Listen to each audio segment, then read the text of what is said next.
కొన్ని నిమిషాలు వాక్య ధ్యానంలోకి వెళ్దాం. ఈ రోజున ఇవ్వబడినటువంటి అంశము చిన్న పిల్లలను ఆటంకపరచుకుడి. ఈరోజు మన యొక్క అంశం ఏంటంటే, మన లెంట్ డేస్లో ఉన్నటువంటి ఆ అంశంలో ఉన్నటువంటి అంశమే చిన్న పిల్లలను ఆటంకపరచుకుడి. ప్రార్థన చేసుకుందాం, తలలో ఉంచుదాం. మనందరూ కూడా నన్ను బరుగుపరిచి దేవాతి దేవుడు మనందరితో మాట్లాడేలాగా ప్రతి ఒక్కరు కూడా హృదయాలు తెరిచి, దేవా నా కొరకు ఏం దాచిపెట్టి ఉంచావో ప్రతి ఒక్కరు కూడా ఒక్క నిమిషం ప్రార్థన చేద్దాం. శాశ్వతమైన ప్రేమతో మమ్మల్ని ప్రేమించుచున్నటువంటి మా ప్రియ పరలోకపు తండ్రి, మీ పరిశుద్ధమైన ఘనమైన శ్రేష్టమైన ఉన్నతమైన నామములకు నేను కృతజ్ఞతాస్తుతులు చెల్లిస్తుంటున్నాను. నా తండ్రి ప్రభువా, గడిచిన శుక్రవారం నుండి ఒక శుక్రవారం వరకు నీ అనాది సంకల్పం చెప్పున నీ ఉచిత ఎక్కడ చోటున మమ్మల్ని అందరినీ దాచి కాచి భద్రపరిచి నా తండ్రి మరొకసారి ఆత్మతోనూ సత్యముతోనూ ఆరాధించడానికి, నేను సేవించడానికి మీరు మాకు అనుగ్రహించినటువంటి ఈ బైబిల్ విషయం యొక్క అయ్యాయిగా నా తండ్రి ఆరాధన బట్టి మీకు స్తోత్రాలు చెల్లిస్తుంటున్నాను. మాకంటే గొప్పవారు, విద్యావంతులు, అందచందము కలిగిన వారు, భాగ్యవంతులు నా తండ్రి ఇదే నా సజీవులుగా లేనప్పటికీ నా తండ్రి ఎందుకో నీ అపారమైనటువంటి కృపను బట్టి మమ్మల్ని జ్ఞాపకం చేసుకోండి. మాలో ఏ యోగ్యత లేదు నా తండ్రి, మరొక క్షణాన సజీవులు లెక్క ఉన్నట్టుకు మేమేమి యోగ్యత లేని వారము అయినప్పటికీ ఎందుకో నీ కృపను బట్టి మమ్మల్ని జ్ఞాపకం చేసుకున్నాం, సజీవుల లెక్కలో ఉంచాం. అయ్యా నిన్ను ప్రభు నిన్ను ఆరాధించడానికి ఈ స్థలాన్ని తోడుకొచ్చినందుకు నీకు స్తోత్రాలు చెల్లిస్తుంటున్నాం నా తండ్రి. అయ్యా వాక్యాన్ని విత్తుచున్నటువంటి నేను ఎన్నికలేటి వాడను ప్రభు, అపవిత్రమైనటువంటి హృదయం కలిగిన వాడును, అపవిత్రమైనటువంటి పెదవులు కలిగిన వాడను నా తండ్రి ప్రభు. ఇరుమయ్య పెదవులు కాల్చినట్టుగా నా తండ్రి నన్ను మరుగుపరిచి నీ వాక్యం ద్వారా నీ బిడ్డలతో మాట్లాడి సత్యంలో నుండి సర్వసత్యంలోనికి నడిపించి నీ వాక్యపు వెలుగులో మా జీవితాలు కట్టుకోవడానికి నీ కృపను అనుగ్రహించమని మా కొరకు అతి శీఘ్రంగా రానున్నటువంటి యేసయ్య శ్రేష్టమైన నామం స్తుతించి ప్రార్థించి వేడుకుంటున్నాం పరమ తండ్రి. ఆమేన్. ఆమేన్. వాక్య ధ్యానంలో నుండి మత్తయి సువార్త, దయచేసి బైబిల్ తెచ్చిన ప్రతి ఒక్కరు కూడా తెరిచి చూద్దాం. మత్తయి సువార్త 19వ అధ్యాయము 13-14 వచనాలు నేను చదువుతాను. దయచేసి అందరూ తెరిచి చూడాలని ప్రభు పేరిట కోరుతున్నాను. అప్పుడు ఆయన వారి మీద చేతులుంచి ప్రార్థన చేయవలెనని కొందరు చిన్నపిల్లలను ఆయన యొద్దకు తీసుకుని వచ్చిరి. ఆయన శిష్యులు తీసుకుని వచ్చిన వారిని గద్దింపగా, యేసు చిన్న పిల్లలను ఆటంకపరచక వారిని నా యొద్దకు రానియుడి, పరలోక రాజ్యము ఈలాంటి వారిదని వారితో చెప్పి వారి మీద చేతులుంచి అక్కడ నుండి లేచిపోయాను.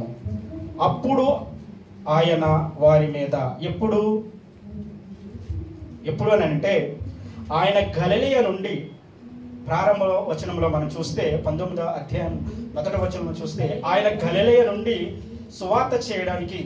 సువార్తను చెప్పడానికి గలిలయ నుండి యోదాయకి వచ్చినప్పుడు, యోదాయ ప్రాంతానికి వచ్చినప్పుడు కొందరు తల్లులు తమ యొక్క బిడ్డలను తీసుకొని ఎక్కడికి వచ్చారండి?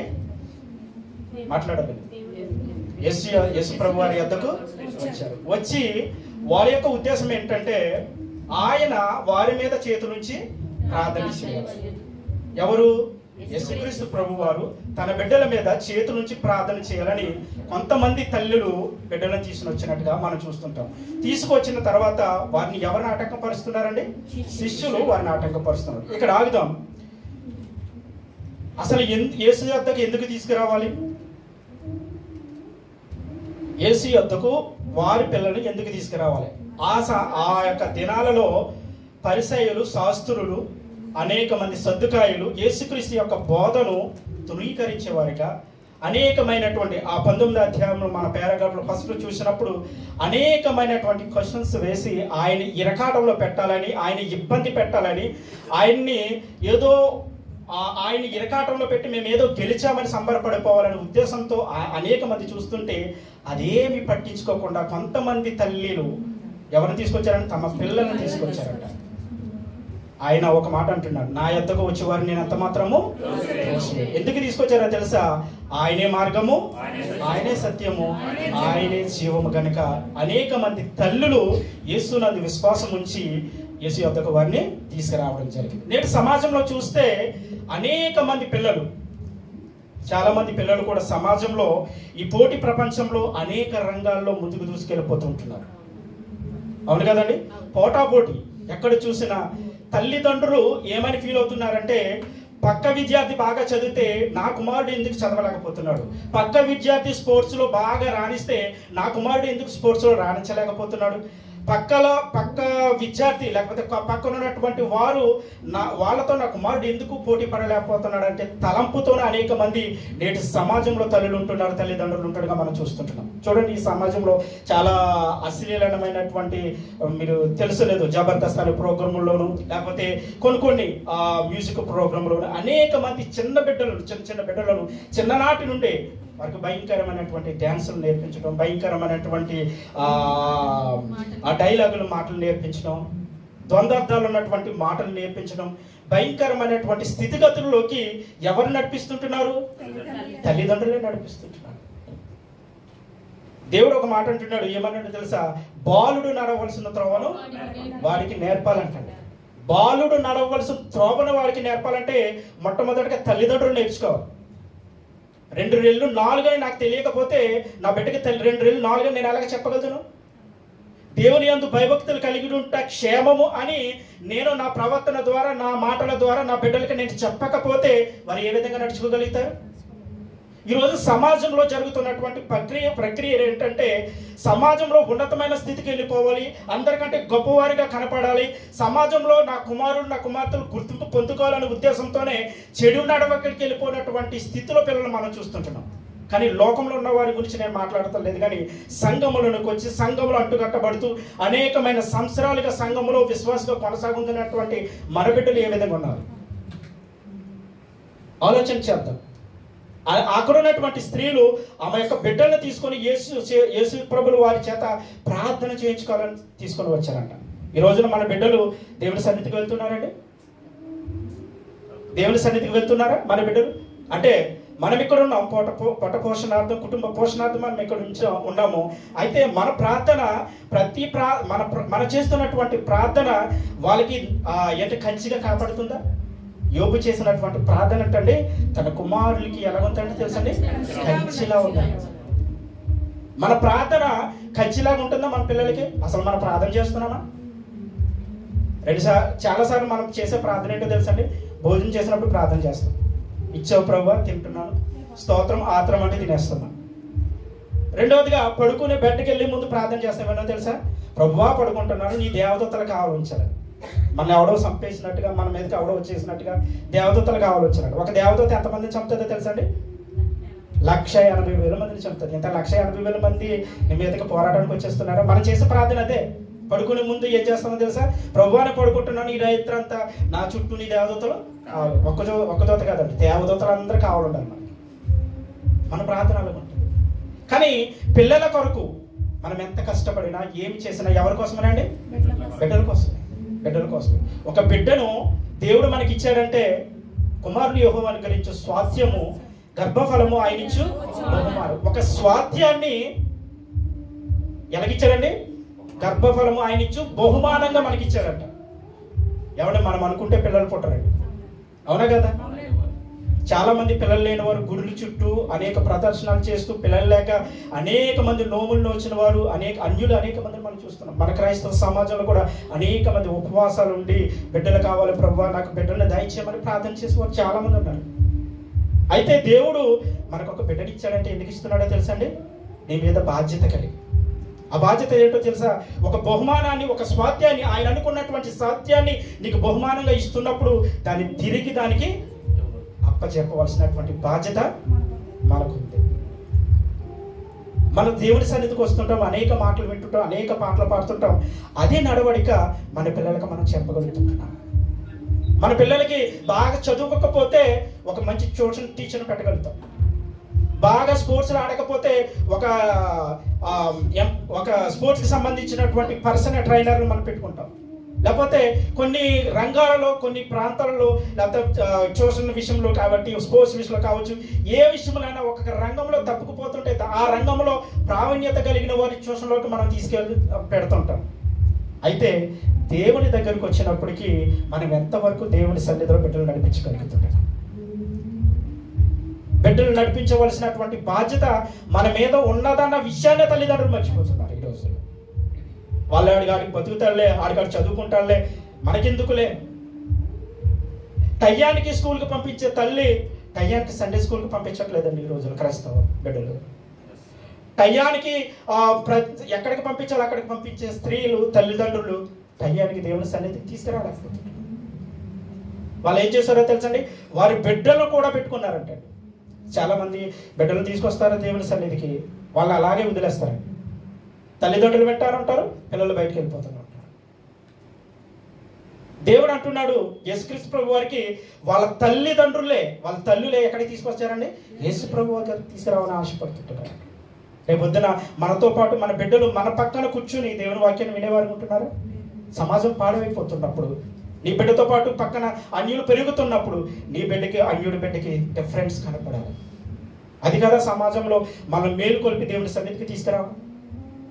దేవుని సన్నిధికి మనం వెళ్ళి సువార్త చెప్పవలసిన అవసరం లేదండి.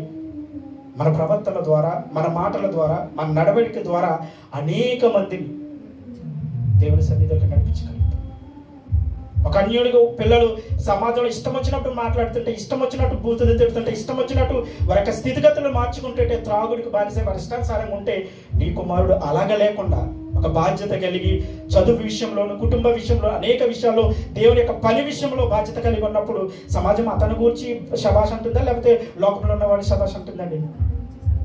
ఎవరైతే దేవుని యందు భయభక్తులు కలిగి, యథార్థత కలిగి, దేవుని చిత్తానుసారంగా నడవడానికి ఇష్టపడుతున్నారో వారిని బట్టి సమాజం శభాష్ అనేలా ఉంటుంది.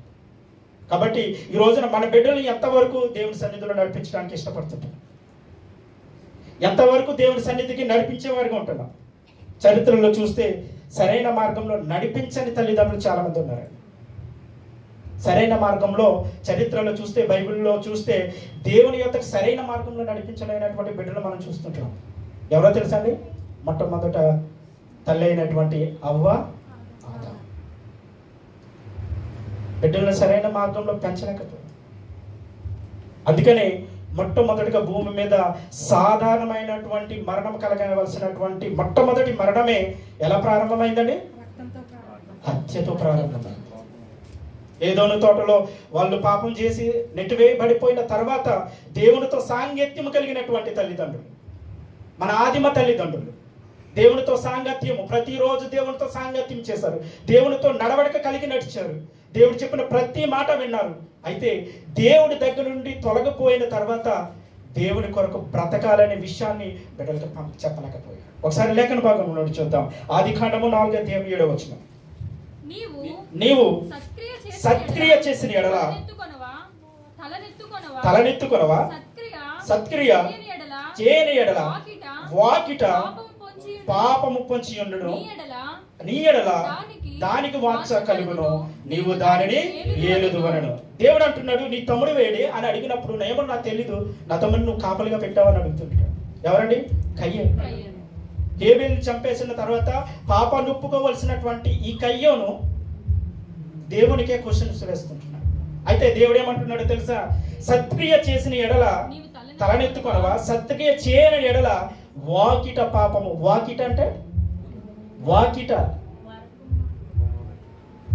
ఈ లైన్ చాలా ఇంపార్టెంట్ అండి. వాకిట అంటే ద్వారబంధము దగ్గర. ఎస్, ద్వారబంధము దగ్గర ఏముందో తెలుసండి?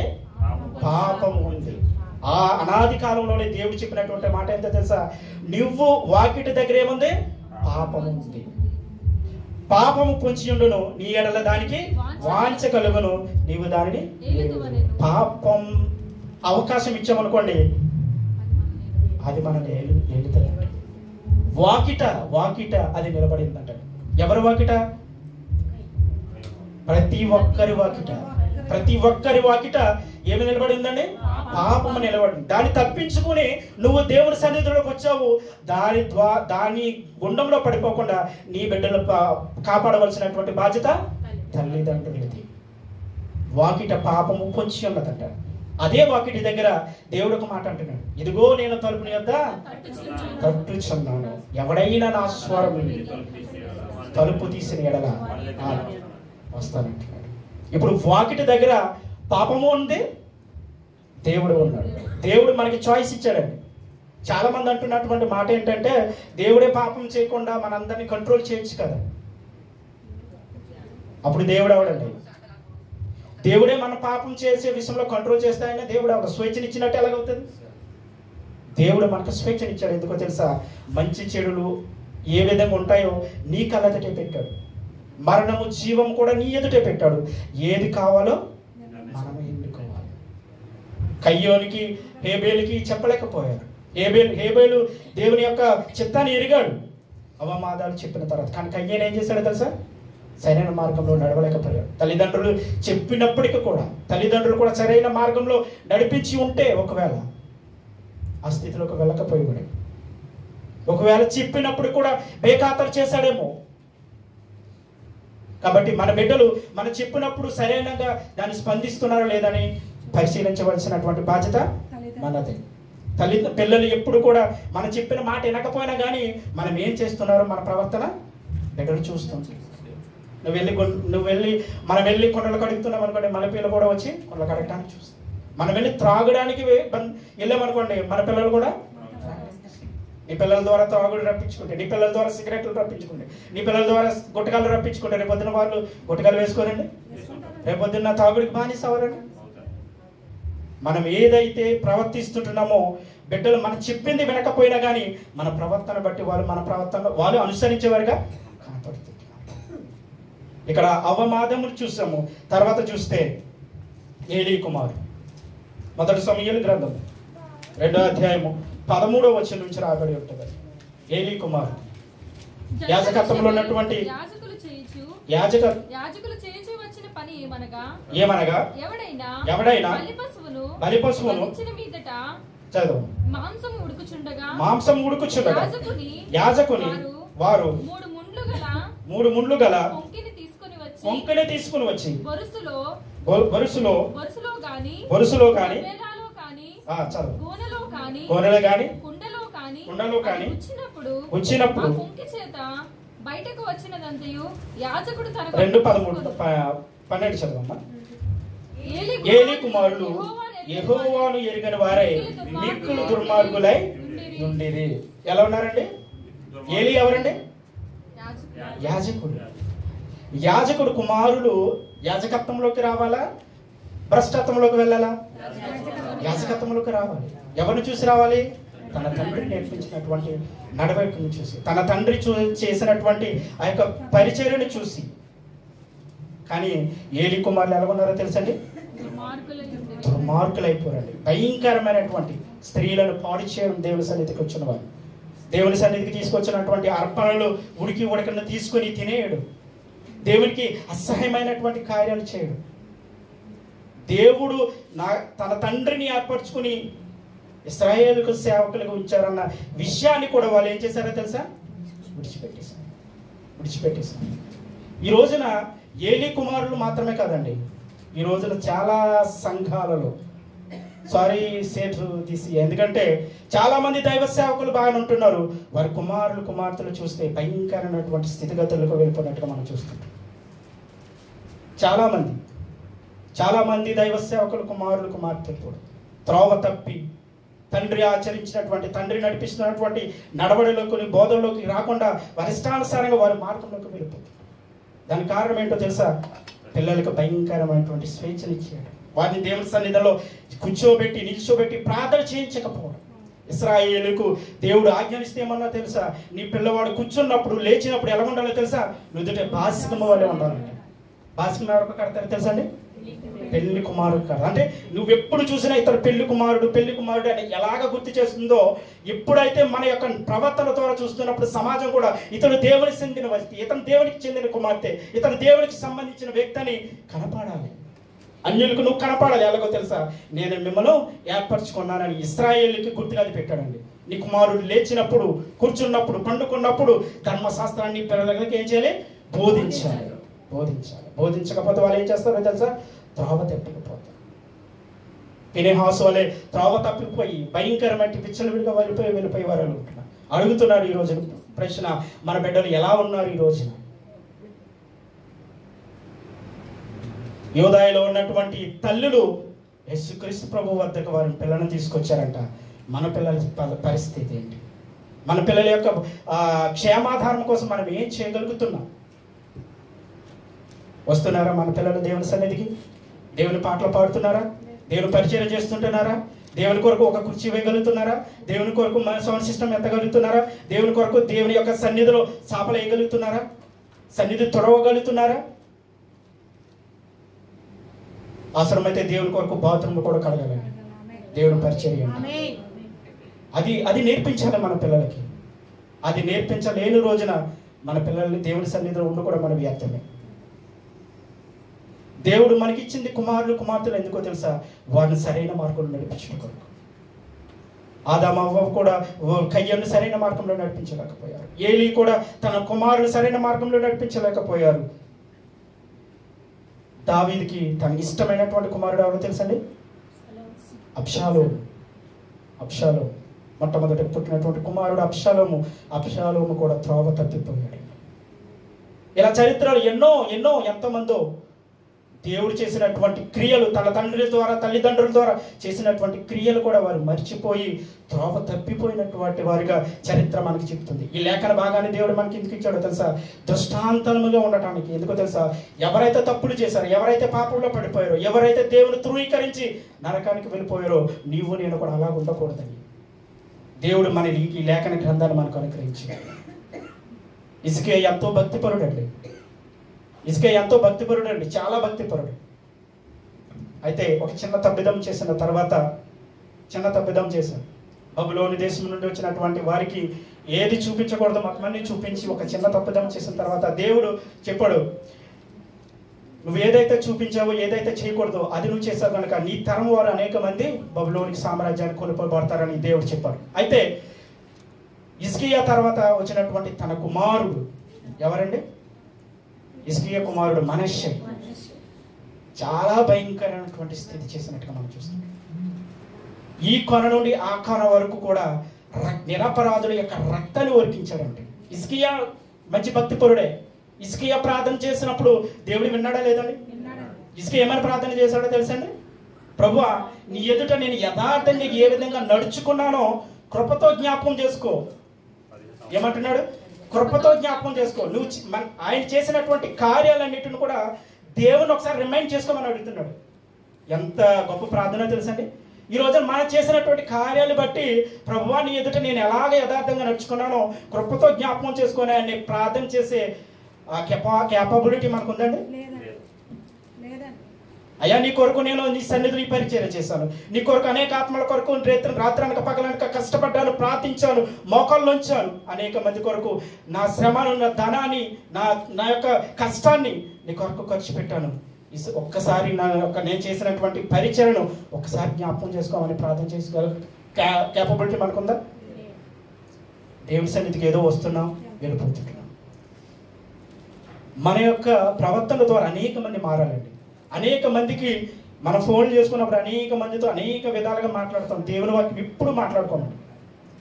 యెహోవా ఆకాశం నుండి పరిశీలించి నరులు ఏం మాట్లాడుకుంటున్నారో వింటారంటే మనం ఎప్పుడు సీరియల్ గురించి, లేకపోతే ఆ మక్కల గురించి, లేకపోతే ఆ వదిన గురించి, ఈ వదిన గురించి, లేకపోతే ఆ కూర గురించి, ఈ కూర గురించి తప్ప దేవుని గురించి ఒక్క మాట కూడా మనం మాట్లాడుకోండి.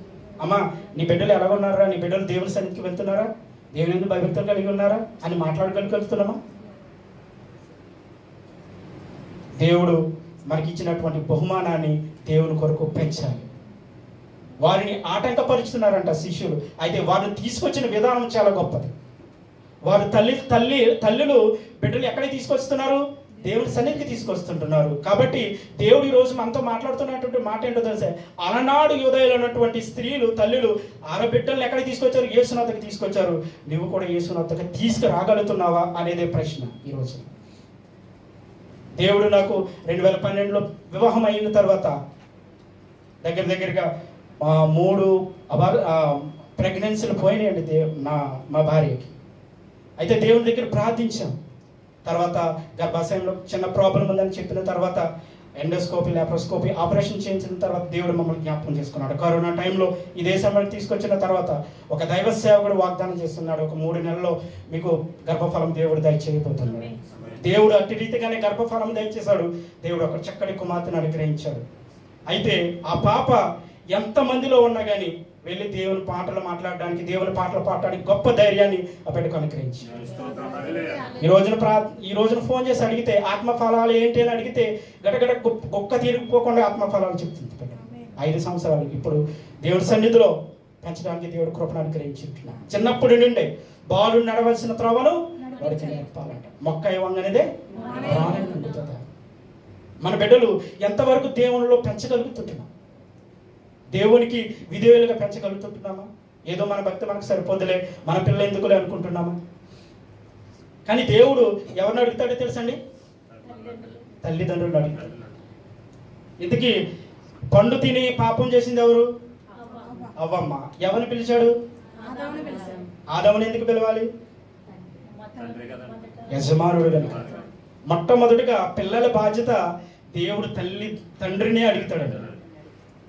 తల్లికి అప్పచెప్పేసాం, మనకేం సంబంధం లేదులే, నాకెందుకులే అని వెళ్ళిపోతే సరిపోదు. మొట్టమొదట ఎవరిని అడుగుతాడో తెలుసా?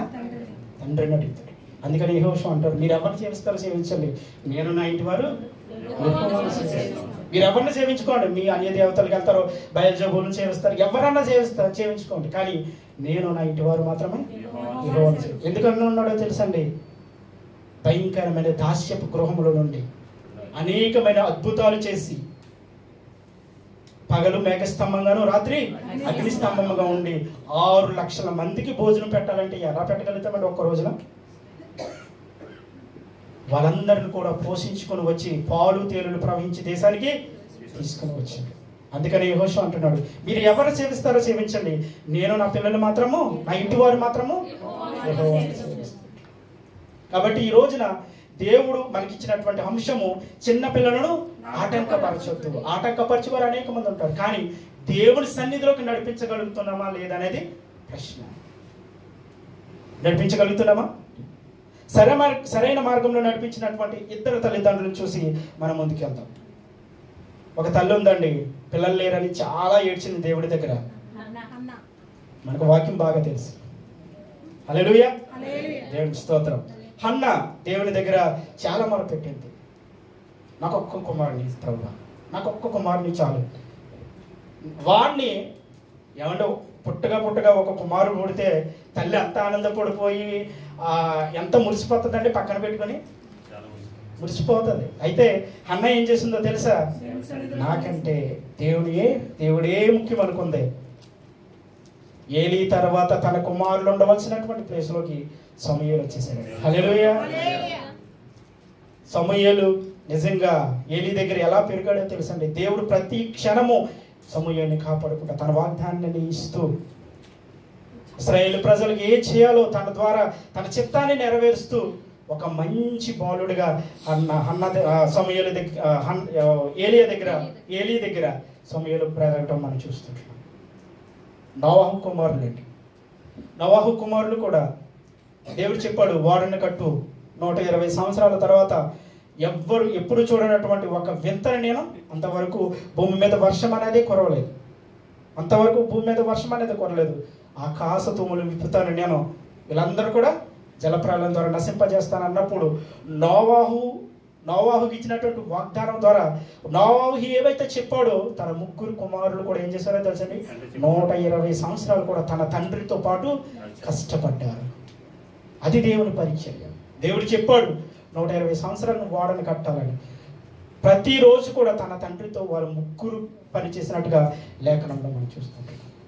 కాబట్టి దేవుని సన్నిధికి వచ్చినటువంటి నీవు నేను కూడా దేవుని పరిచర్యలో మనం ఉంటున్నప్పుడు నోవాహు వలె మన కుమార్తెలు దేవుని పరిచర్యలో ఇన్వాల్వ్ చేసేవారుగా కనపడుతున్నామా? లేకపోతే ఏదో వస్తున్నాం వెళ్ళిపోతున్నాం అనుకుంటున్నామా?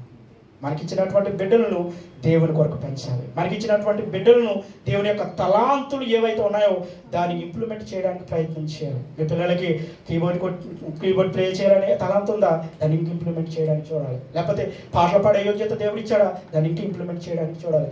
దేవుని సన్నిధిలో సాపలేసే యోగ్యత ఇచ్చాడా? దాన్ని ఇంకా నాయన దేవుని కొరకు మనం పని చేయాలి. నాయన దేవుడు మనకి ఆరోగ్యాన్ని ఇచ్చాడు, దేవుడు మనకి అనేకమైనటువంటి మేలును చేశాడు, దేవుని కొరకు మనం పని చేయాలి అని మన బిడ్డలకు మనం చెప్పేవారికి ఉంటున్నామా లేదా? కాబట్టి ఎక్కడైనా దేవుడు ఇక్కడి నుంచి అయినా మన బిడ్డలకు మనం చెప్పేవారికి ఉండాలని దేవుడు కోరుకుంటున్నాడు. ఎఫెసీయులకు రాసిన పత్రిక 6వ అధ్యాయం 4వ వచనం. తండ్రులారా మీ పిల్లలకు కోపము రేపక ప్రభు యొక్క శిక్షలోను బోధలోను వారిని పెంచుడి. యేసు ప్రభు వారు తనకి అపోస్తుడైనటువంటి పౌలుకి ఇచ్చినటువంటి దర్శనం ద్వారా ఎఫీసీలో ఉన్నటువంటి సంఘానికి అపోస్తుడైనటువంటి పౌలు తన లేఖన రాస్తే ఏమంటున్నాడంటే, తండ్రులారా మీ పిల్లలకు కోపము రేపక. అనేక సార్లు మన పిల్లలకి మనమే కోపం రేపుతుంటామండి, అవునా కాదండి? ఏ విధంగా రేపుతామండి? పదే పది సార్లు విసిగిస్తూ చాలా విసిగిచ్చేస్తుంటాం మన పిల్లలు కదండి. వాళ్ళకి కోపం రేపకూడదండి. పక్కన కూర్చోబెట్టి ఎలాగా చేయాలో తెలుసండి? ఎలాగ చేయాలో తెలుసా? కోపం రేపక. ఒక యజమానుడు ఒక ఎద్దు దగ్గరికి వెళ్ళినప్పుడు దాన్ని ఎంతగా నవ్వురి దాని యొక్క మంచిగా చేసుకుంటాడో తెలుసండి? తన యజమానుడు తన ఎద్దుని తన మాట వినేలాగా దాన్ని ఎంత మంచిగా చేసుకుంటాడో అంతకంటే ప్రేమతో నీ బిడ్డలు మంచి చేసుకుని ఆయన ఇది చేయడం ద్వారా దేవుడు నీకు ఈ విధమైనటువంటి ఆశీర్వాదాలు ఇవ్వబోతున్నాడు. నువ్వు ఇది చేయడం ద్వారా సరైన మార్గంలో నువ్వు వెళ్ళబోతుంటున్నావు. నువ్వు ఇది చేయడం ద్వారా దేవునికి ఇష్టడుగా నువ్వు బ్రతకబోతుంటున్నావు అనే విషయాన్ని నువ్వు చెప్తూ ఉండాలి. కోపము రేపక ప్రభు యొక్క శిక్షలోను ప్రభు యొక్క శిక్షణలో పెంచాలంటే ప్రభు యొక్క శిక్ష ప్రతిరోజు మన బిడ్డలను దేవునితో సంబంధం కలిగి ఉండేలాగా ప్రతిరోజు మనం చూడాలి. వారు ప్రతిరోజు ప్రార్థన చేసుకుంటున్నారా లేదా? బయటికి వెళ్తున్నప్పుడు, స్కూల్కి వెళ్తున్నప్పుడు, లేదా ఎక్కడికైనా ప్రయాణాలు చేస్తున్నప్పుడు, అన్నం తింటున్నప్పుడు, పడుకుంటున్నప్పుడు, లేచినప్పుడు మన బిడ్డలు దేవుని ఎదుట మొరపెడుతున్నారా లేదా అనే విషయాన్ని తల్లిదండ్రులుగా మీరు అడగవలసినటువంటి బాధ్యత దేవుడు మీకు ఇచ్చాడు. అడుగుతున్నారా మీ పిల్లల్ని? నాయన ఈరోజు ప్రార్థన చేసుకున్నావా? ఈరోజు వాక్యం చదువుకున్నావా? ఈరోజు ఏ వాక్యం చదువుకున్నావు? ఈరోజు ఎంతసేపు ప్రార్థన చేసుకున్నావు? ఎప్పుడైనా అడుగుతున్నావా? ఆయన ఎంత డబ్బులు కావాలరా, ఏం కొనాలరా, ఏ బైక్ కొనాలరా, లేకపోతే ఏది చేయమన్నా, ఏ ఫోన్ కొనాలరా అడుగుతున్నామా? అది అడగటం తప్పు కాదు, మన బిడ్డలకి ఇవ్వాలి. కానీ దానికంటే ముందుగా దేవుని యొక్క భయభక్తులు మనం నేర్పించాలి. అందుకని అంటున్నాడు, తండ్రులారా మీ పిల్లలకు కోపము రేపక. మీదే బాధ్యత. వాళ్ళ కోపం వచ్చినా ప్రభు యొక్క శిక్షలు లేకపోతే రేపొద్దున దేవుడు మనల్ని లెక్క అడగబోతుంటున్నాడు. కాబట్టి దేవుడు ఏమంటున్నాడు తెలుసా? తల్లిదండ్రులారా మీ పిల్లలకు కోపం రేపక ప్రభు యొక్క శిక్షలోను బోధలోను వారిని పెంచాలి. పెంచుతున్నామా లేదండి? వాక్యం అనే ఆహారం పెట్టి, ప్రార్థనని నీళ్లను పోసి వారిని పెంచుతున్నామా లేదా? దావీదు అంటున్నాడు, తన భోజనపు బల్ల చుట్టూ వారు ఎలా ఉన్నారండి? ఒలీవ మొక్కల వాళ్ళు ఉన్నారు. ఒలీవ మొక్క ఎలా ఉపయోగపడుతుందండి? దాని కాయలు ఉపయోగపడతాయి, దాని ఆకులు ఉపయోగపడతాయి, ఆ చెట్టు ఉపయోగపడుతుంది. ఆ విధంగా ఉపయోగపడే వారిగా నీ భోజనపు బల్ల చుట్టూ నీ పిల్లలు ఉంటున్నారా లేదా? దావీదు అంటున్నాడు, నీ భోజనపు బల్ల చుట్టూ నీ పిల్లలు ఒలీవ మొక్కల వలె. మన పిల్లలు ఎలా ఉంటున్నారా? అనేక మంది దేవుని సన్నిధికి తీసుకొస్తున్నప్పుడు అనేక మంది ఆటంకపరచవచ్చు. నీ పిల్లల్ని అనేక మంది ఆటంకపరుస్తారు. ఎలాగైతే ఆటంకపరుస్తారో తెలుసండి? దేవుని సన్నిధికి తీసుకెళ్ళాలని మనం చూస్తాం. వాళ్ళ ఫ్రెండ్స్ ఎవరైనా వచ్చి మరి ఇంపార్టెంట్ మ్యాచ్ ఉంది, లేకపోతే ఇంపార్టెంట్ పని ఉంది, బయటికి వెళ్ళిపోదాం రారంట.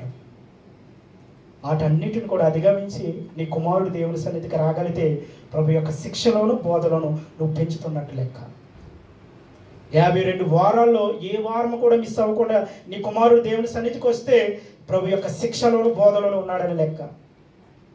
సమాజంలో అందరితో పాటు నీ కొడుకు అని చెప్పుకుంటే ప్రయోజనం లేదు, కానీ నీ కొడుకు సమాజం అందరికంటే డిఫరెంట్ అని చెప్పుకోవడంలో దేవుని యొక్క బోధలోను శిక్షలోను పెంచుతున్నట్టు లెక్క. ఉండగలుగుతున్నారు అటువంటి పిల్లలు మన జీవితంలో? మన పిల్లలు అలాగే తయారు చేయగలుగుతుంటున్నామా? దాన్ని మనమే తయారు చేయగలగాలండి.